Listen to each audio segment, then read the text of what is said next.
Ya. Assalamualaikum warahmatullahi wabarakatuh. Selamat berjumpa kembali dengan saya, Sahabat Dios. Saya Iksan, yang selalu setia memberikan informasi tentang kehidupan kami masyarakat Indonesia di Australia. Pada sore hari ini, saya kembali menemui imam kita, Bapak Dr. Amin Hadi, untuk menanyakan bagaimana tanggapan beliau atau pemikiran beliau mengenai terpilihnya Presiden Joe Biden sebagai Presiden of United States of America dan efeknya terhadap dunia Islam. Terima kasih. Tapi sebelum kita lanjutkan acara ini, saya mengharapkan para pemirsa untuk jangan lupa like dan subscribe channel ini demi kelangsungan kami memberikan informasi-informasi yang berguna bagi kita semua. Tonton program ini sampai selesai supaya kita tidak gagal paham nantinya. Terima kasih. Assalamualaikum warahmatullahi wabarakatuh. Waalaikumsalam warahmatullahi wabarakatuh. Saya mengucapkan terima kasih telah bersedia atau sudi menerima saya di tempat kediaman Bapak ini untuk bisa kita berbincang-bincang sedikit mengenai terpilihnya Presiden Joe Biden dan bagaimana pemikiran pendapat Bapak mengenai hal ini. Untuk itu kami mohon penjelasan dari Bapak Dr. Amin Hadi. Beberapa hari terakhir ini, barangkali sejak hari Sabtu yang lalu, saya rasa Betul. Mata dunia seluruhnya tertuju ke benua Amerika Serikat, di mana terjadi pemilihan presiden yang berlangsung selama 4 tahun sekali. Betul. Dan pemilihan kali ini cukup hangat, cukup luar biasa. Bahkan di dalam sejarah Amerika 100 tahun lebih, kali inilah ya turnout daripada pemilih itu yang terbesar. Betul. Belum ada sampai 150 juta pemilih keluar. Sih. Ini rekor terbesar dalam sejarah Amerika ya. Dan yang luar biasa pula, presiden yang terpilih adalah Joe Biden dengan pasangannya seorang wanita yang keturunan Asia lah. Dikatakan berkulit, colored women, ya. Dan ini juga pertama kali dalam sejarah Amerika. Dan kebetulan pula dari Asia. Jadi nama Asia pun ikut terbawa dari dalam pemilihan ini. Ini suatu hal yang sangat menarik. Ya. Tentu saja bukan saja untuk di Amerika, tapi seluruh dunia betul-betul memusatkan pandangnya, ya, perhatiannya ke sana, termasuk saya sendiri yang siang malam kadang-kadang saya ikuti sampai jam 2 pagi. Tadi pagi-pagi saya sudah bangun lagi. Jadi suara ikuti terus state, ya. Iya, suara state yang menentukan itu ikut saya. Saya tulis, saya hitung kurangnya berapa itu sampai begitu saya. Detailnya Pak ya, sampai detailnya Pak ikutin. Betul sekali. Saya ketinggalan sedikit pun saya harus cepat catch up sampai di mana perkembangan sekarang. Ya betul. Karena di antaranya adalah kita melihat polisi daripada presiden incumbent yang sudah tidak terpilih lagi itu begitu luar biasa. Bagaimana dia punya policy yang sangat bertentangan dengan human right, ya, dengan freedom of religion, freedom of expression. Jadi semua itu dihabisi semuanya, dan dia muncul sebagai sebenarnya sebagai seorang authoritarian yang berselimut dengan demokrasi. Di Indonesia. Betapa dia banyak menggunakan executive power. Dari keputusan apapun dia keluarkan itu berarti tanpa melewati Kongres, ya, karena dia betul. Punya ini kelemahan barangkali undang-undang Amerika memberikan power kepada presiden yang sangat besar, ya. Sangat besar itu. Jadi ini sebenarnya kalau kita mengatakan the greatest democratic country in the world, mungkin itu perlu dikaji ulang. Tanda-tanya di sana, ya, betul. Itu perlu kita. Ternyata yang presiden sekarang ini very non-democratic president. Oke. Dan di situ yang menarik dunia akhirnya. Betul. Termasuk rakyat Amerika sendiri berusaha sekuat-kuatnya bagaimana agar orang ini tidak terpilih lagi. Betul. Ternyata yang milih Joe Biden adalah 75 juta. 75 juta pilih Joe Biden, ya. Iya, dan mungkin akan bertambah lagi karena perhitungan beberapa state, 4 state, ada 3 state yang belum final. Komplit, ya, belum selesai. Jadi itu kira-kira yang sekarang menjadi perhatian kita, dan saya rasa karena ini belum final, ditambah lagi karena dia did not concede, ya, tidak Ya. menerima kekalahan. Belum itu. menerima kekalahannya. Ya, dan dia akan berusaha untuk mengadakan Legal action. lawsuit action, ya, dia akan menuntut secara hukum. Ya. Ini tambah menarik. Tetapi begini, tadi pagi saya nonton di ABC, Oke. ABC Australia. Australian Business Broadcasting Corporation. Ya, yang dia mengambil klip-klip dari berbagai media Oke. di Australia, mulai di Amerika sendiri, di Australia, di Eropa. Oke. Yang semuanya itu isinya adalah tidak menganggap tuntutan dari daripada Trump. itu. Oke. Jadi semuanya negara-negara Australia, Amerika dan Eropa sudah mengakui kemenangan dari Joe Biden sebetulnya. Betul. Dan sudah menganggap kekalahan dari Donald Trump pada saat ini, ya. Iya, Betul, ya? itu sudah mereka nyatakan. Ya. Itu begitu penghitungan suara terakhir bahkan sebelum Joe Biden berpidato hari Ahad siang waktu Sydney. Oke. Sekian banyak kepala negara, kepala pemerintahan di Eropa sudah mengucapkan selamat kepada Joe Biden. Dan itu berarti pula kepala pemerintahan yang terlambat menyampaikan selamat. Congratulations dari politically tidak smart presiden seperti itu. Karena mereka harus tahu bahwa yang menjadi presiden pasti dia. Pasti, ya. Dengan menunda ucapan selamat itu ada semacam sedikit keraguan apakah dia akan menjadi presiden atau tidak. Kira-kira ke sana, ya. Itu analisa orang. Jadi kurang smart lah analisanya, ya. Terima kasih Pak Amin. Oke. Pak. Sekarang menurut Bapak Amin, bagaimana kira-kira pendapat Pak Amin perkembangan dari polisi-polisi yang akan dilakukan oleh Presiden Joe Biden ini terhadap dunia Islam? Gimana tuh Pak? Bagus sekali. Tentu saja pada awal seperti ini mungkin masih agak dini untuk mengetahui langkah ke depan apa yang akan diambil oleh Joe Biden. Tapi kita dapat menangkap daripada ucapan-ucapan dan janji dia sendiri.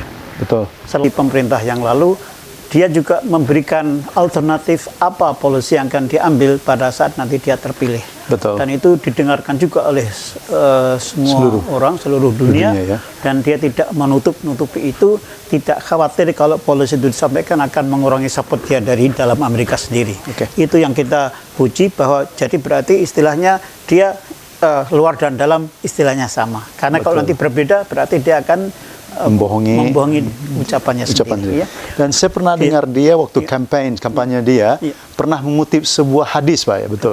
Betul. Itu hadis apa tuh Pak yang dikutip dia tuh? Hadis yang dikutip adalah yang berbunyi bahwa bahasa Arabnya, man ra'a minkum munkaron falyughayyirhu biyadihi wa illam yastati fabi lisanihi wa illam yastati fa biqalbihi wa dzalika adaful iman.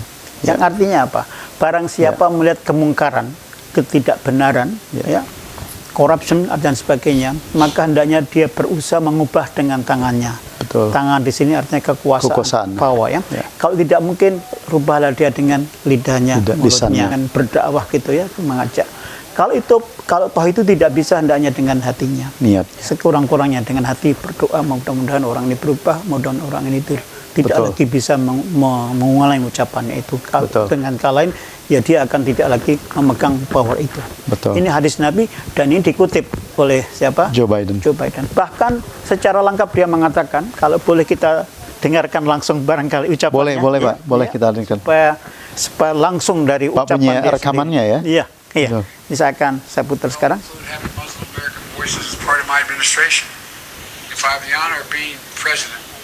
I will end the Muslim ban on day one. Day one. Muslim communities were the first to feel Donald Trump's assault on black and brown communities in this country with his vile Muslim ban. That fight was the opening barrage in what has been nearly 4 years of constant pressure and insults, attacks against Muslim American communities. One of the things I think is important, I wish we taught more in our schools about the Islamic faith. Hadith from the Prophet Muhammad instructs, whomever among you sees a wrong, let him change it with his hand. If he is not able, then with his tongue. If he is not able, and with his heart. Ya. Jadi seperti tadi Ya, benar, kutipan lengkap ya Betul, ikut. dari apa yang keluar dari mulutnya Mulutnya Joe Biden sendiri pada saat dia Campaigning. kampanye. Ya. Kalau diterjemahkan secara lengkap barangkali berarti bahwa kalau saya mendapat kehormatan terpilih menjadi presiden Amerika, maka saya akan mencabut ban atau larangan terhadap umat Islam dari hari pertama. I wish dia mengatakan gitu. Kalau dulu saja saya pernah belajar mengenai Islamic faith, agama Islam di sekolah-sekolah sekolah itu, ya. akan saya ajarkan hadis ini daripada yang diajarkan oleh Nabi Muhammad yang Sallallahu mengatakan barang siapa melihat kemungkaran, ketidakbenaran, korupsi dan sebagainya, hendaknya berusaha mengubah dengan tiga Tangannya. cara yang tadi itu, dengan tangannya, dengan lisannya, atau dengan hatinya. Ya. Ini suatu tentu saja goodwill yang sangat positif sekali untuk Islam. Betul.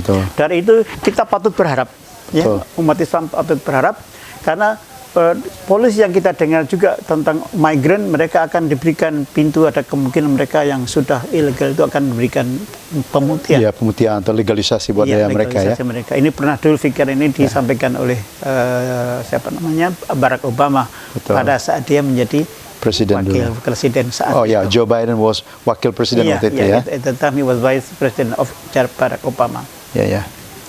Jadi apa yang menarik untuk kita sekarang berharap gitu, berharaplah dan berdoa gitu, mudah-mudahan Allah lebih membukakan hati dia, ya, pikirannya dia, menyadari bahwa apa yang dilakukan secara konfrontatif sikap yang diberikan oleh presiden yang lalu itu akan diakhiri. Dia ingin mengakhiri namanya permusuhan itu ya. Permusuhan itu ya. Warfare. Oke, warfare. Dia akan mengakhiri warfare yang digunakan sistemnya oleh presiden yang lama. Ya, Donald Trump. Dia mengajak dunia untuk bersama membangun hari depan yang lebih baik. Nanti dia akan hal yang dulu sudah dicabut oleh Donald Trump, semua akan dikembalikan. Ya, dia belum menyebut Iran. Oke. Yang dia sebutkan adalah climate change Europe itu ya, yang berpusat di Perancis itu, dari WHO juga itu sudah katakan akan dikembalikan, dan juga ini health insurance Barack Obama itu, Medicare Barack Obama itu. Dia belum nyebut Iran. Belum nyebut Iran. Sanksi Iran itu yang digenjot terus oleh dia, tapi saya rasa kesana lah arahnya nanti. Insyaallah mudah-mudahan arahnya ke sana ya. Ada solusi yang lebih baik. Ya, akan bukan dunia yang aman lagi, tenang lagi. Kalau saat dia juga belum menyebut China selama ini. Dua itu memang belum disebut. Yang dinanti-nantikan orang, tapi tentu termasuk dalam agenda dia lah pasti. Betul, ya. Gitu. Ya. Jadi kira-kira ya. Kira-kira begitu Pak ya, pemandangan Pak. Dan bagaimana pendapat Pak Amin, Pak Dr. Amin Hadi? Efeknya bagi Indonesia, khususnya kita orang Indonesia, apa yang kita harapkan dengan terpilihnya Joe Biden sebagai US President, dengan hubungannya dengan Indonesia dan kemungkinan lebih baik daripada term sebelumnya atau gimana? Ya. Saya rasa ada satu pendapat yang barangkali perlu kita lihat juga. Pada saat Trump berkuasa, dia berusaha untuk waktu-waktu terakhir untuk mengadakan hubungan baik dengan Indonesia dengan mencabut tarif, kemudian mengangkat Indonesia menjadi negara yang maju walaupun tidak langsung dari Amerika. Tetapi langkah-langkah itu semua kita tahu ada maksud politiknya semata. Kemana-mana dia seperti memindahkan ibu kota ke Yerusalem, seperti mengadakan perdamaian antara Israel dengan negara itu semua ada maksud untuk kepentingan political purpose agenda dia sendiri ya. Sementara kita dapat menangkap kalau Joe Biden nanti membuat policy terhadap negara-negara Islam yang baru, saya yakin itu adalah dari suara hati dia sendiri. Karena dia ingin dunia ini yang damai. Joe Biden menginginkan dunia yang damai. Tidak ada konflik antar negara seperti yang tidak ada diskriminasi. Itu yang diulang berkali-kali. Tidak ada diskriminasi berdasarkan agama, berdasarkan kulit, berdasarkan ras kulit, berdasarkan daerah, dimanapun dia akan melakukan sama. Dan ini saya rasa itu tidak jauh berbeda dengan polisi Barack Obama yang lalu. Karena dia sebagai wakilnya juga, dia merasakan. Dan yang mana ini? Sewaktu Barack Obama menjadi presiden, itu rupanya saya baru menangkap 2 hari ini, Barack Obama termasuk diberikan kuasa menjadi decision maker. Menarik ini. Jadi setelah semua dipertimbangkan, more or less Barack Obama terakhir mendengar dari wakilnya. Asih. Dan- Dijadikan decision maker pada Iya. waktu itu ya. Jadi diberikan bobot besar dan ini yang akan dilakukan oleh Joe Joe Biden Biden. terhadap wakilnya dia sekarang. Oke, ada Kamala Harris. Nah, maka itu dia sekarang diangkat dia langsung menjadi apa namanya in charge mengenai corona. Tim yang beranggotakan 13 orang itu di bawah pimpinan dia. Oke. Ini case berat ini kan mengatur. Iya, iya, betul. Tapi diserahkan pada wakil presiden seorang wanita. Dan Indonesia diserahkan pada Menko, Iya, Menko saya Maritim. tidak ya. Pak Jenderal Luhut Binsar Panjaitan. Iya, iya. Kemudian pendapatnya yang Karena berat, memang kasus corona ini sangat berat, Pak ya. betul Pak, iya, iya. Sangat berat sekali. Dia langsung ini sebelum dia apapun yang dia lakukan yang pertama adalah menghadapi virus ini. Virus corona, ya. Dia mengadakan meeting, dia bentuk tim, Ya. memberikan bahasa dan langsung di bawah pimpinan wakil presiden. Ya, wakil presiden. Ini langkah yang sangat positif sekali. Betul. Karena dia untuk kita bisa kembali ke hidup normal, virus ini harus ditutup dulu, dihabiskan dulu. Ya. Nah, baru manusia bisa hidup kembali seperti Betul. sedia kala, seperti normal kembali. Dan nampaknya Trump tidak mengetahui bahwa pengaruh Virus. menghadapi dia virus ini sangat ikut memberikan andil besar sekali dalam kemenangan Joe Biden. Asik, betul. Ya. Saya ingat kampanye Joe Biden selalu mengetengahkan gimana cara dia untuk mengalahkan atau menangani virus corona ini. Sementara Donald Trump tidak terlalu Ya.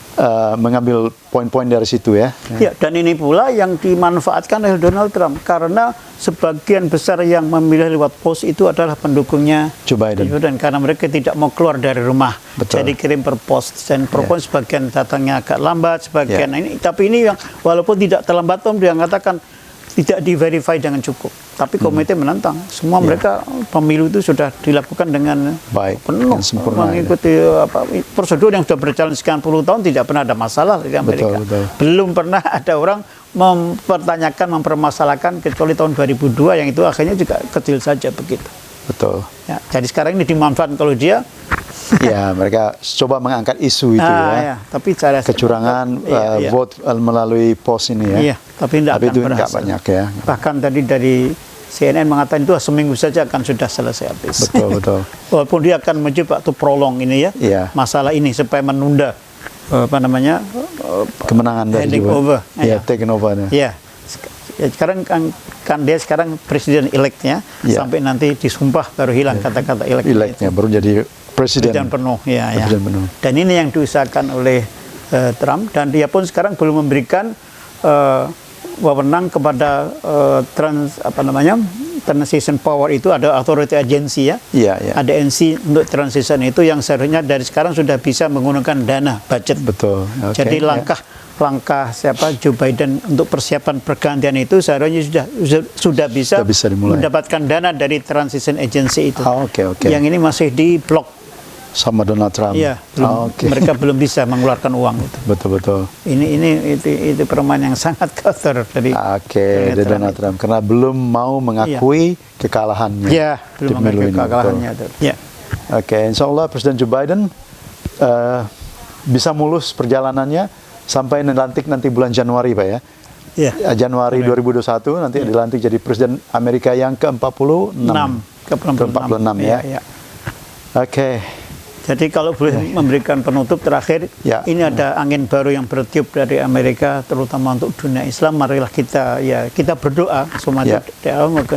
Mudah-mudahan Allah membukakan hati pikiran mereka dan mudah-mudahan juga nasib umat Islam seperti Palestina yang sekarang makin terpojok setelah di bawah Trump ini mudah-mudahan akan terbuka kembali.